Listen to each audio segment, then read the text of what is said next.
Let's take a look at a different case scenario of a Jeju Air Flight 2216. This South Korean airline was granted permission to land from the south on runway 1 northward. But control tower cautions against bird activity, so the aircraft made a slight deviation in flight path. The pilot declares Mayday after it hit a couple of birds, and it was instructed to make a go-around and land on runway 19 southward.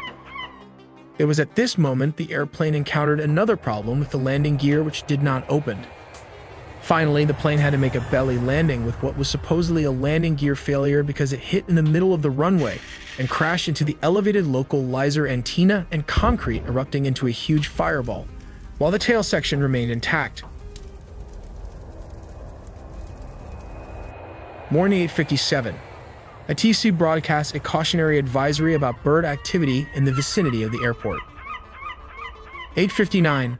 The pilot of Flight 7C2216 reports a bird strike, declares an emergency with repeated.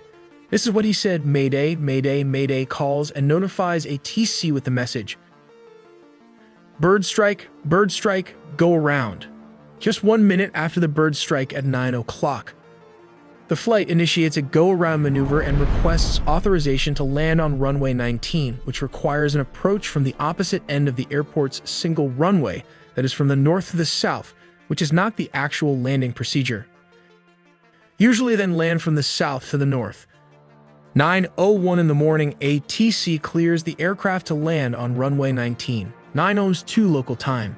The aircraft touches down on the runway approximately 1,200 meters, which translates to 3,940 feet from the threshold of the 2,800 meter. This is around 9,184-foot runway.